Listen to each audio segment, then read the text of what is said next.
Hello friends, स्वागत है आप सभी का आपके अपने चैनल प्रतियोगिता सार में। तो लूसेंट जीके के जो हिस्ट्री का सेक्शन चल रहा है उसमें आज हम लोग वैदिक सभ्यता के बारे में देखेंगे। वैदिक काल का विभाजन दो भागों में हुआ था, ऋग्वेद काल और उत्तर वैदिक काल। आर्य सर्वप्रथम पंजाब एवं अफगानिस्तान में बसे थे। मैक्स मूलर ने आर्यों का मूल निवास स्थान मध्य एशिया को माना है। आर्यों द्वारा निर्मित सभ्यता जो थी वो वैदिक सभ्यता कहलाई थी और यह एक ग्रामीण सभ्यता थी।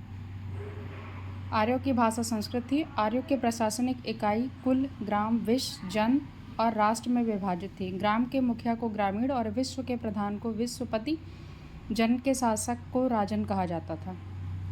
दुर्गपति को पुरप और जनता की गतिविधियों को देखने वाले गुप्तचर को स्पष्ट कहते थे। वाजपति गोचर भूमि का अधिकारी होता था। अपराधियों को पकड़ने का कार्य उग्र करता था और राजस्व कर एकत्र करने वाले अधिकारी को भागदू कहा जाता था।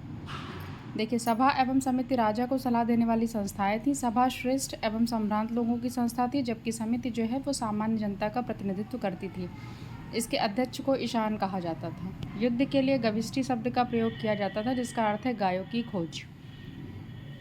दशराग के युद्ध का उल्लेख ऋग्वेद के 7वें मंडल में है। यह युद्ध परशुनी नदी के तट पर सुदास एवं 10 जनों के बीच में लड़ा गया था। इसमें सुदास विजयी हुए थे। दशहरा नहीं है, माफ़ कीजिएगा, दशराग्य है। आर्यों का समाज पितृ प्रधान था। समाज की सबसे छोटी इकाई परिवार या कुल थी, जिसका मुखिया पिता होता था, जिसे कुलप कहा जाता था। स्त्रियां इस काल में अपने पति के साथ यज्ञ कार्य में भाग लेती थीं।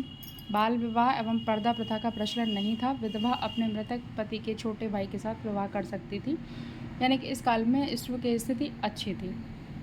स्त्रियां शिक्षा ग्रहण करती थीं। ऋग्वेद में लोपामुद्रा, घोषा, शिकता, पाला एवं विश्वास जैसी विदुषी स्त्रियों का वर्णन है। गार्गी ने याज्ञवल्क्य को वाद विवाद की चुनौती दी थी। जीवन भर अविवाहित रहने वाली महिलाओं को अमाजू कहा जाता था। जीविकोपार्जन के लिए वेद वेदांग पढ़ाने वाला अध्यापक उपाध्याय कहलाता था। आर्यों का मुख्य पेय पदार्थ सोमरस था। देखिए, आर्य मुख्यतः 3 प्रकार के वस्त्रों का उपयोग करते थे: वास, अधिवास और उषणवीश। अंदर पहनने वाले कपड़े को निवि कहा जाता था। गाय को अघन्य न मारे जाने योग्य पशु की श्रेणी में रखा गया था। गाय की हत्या करने वाले या उसे घायल करने वालों के लिए वेदों में मृत्युदंड अथवा देश से निकालने की व्यवस्था की गई है। आर्यों द्वारा जो खोजी गई धातु थी वो लोहा थी, जिसे श्याम अयस्क कहा जाता था, और तांबे को लोहित अयश कहा जाता था। ऋण देकर ब्याज लेने वाले को बेकनाट या फिर सूदखोर कहा जाता था।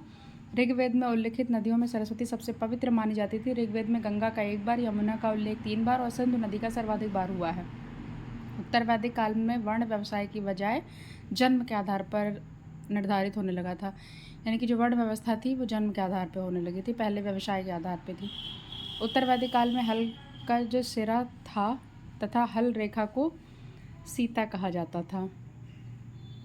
हल को जो सिरा और उसके जो हल रेखा थी उसे सीता कहा जाता था। गायत्री मंत्र सवृत्त देवता से संबंधित है, जिसका संबंध ऋग्वेद से है, और गायत्री मंत्र की रचना विश्वामित्र द्वारा की गई थी। उत्तर वैदिक काल में कौशाम्बी नगर में पहली बार पक्की ईंटों का प्रयोग किया गया था। गोत्र नामक संस्था का जन्म उत्तर वैदिक काल में हुआ था। महाभारत एवं रामायण 2 महाकाव्य हैं, जिसमें सबसे बड़ा महाकाव्य महाभारत है। इसका पुराना नाम जय संहिता है।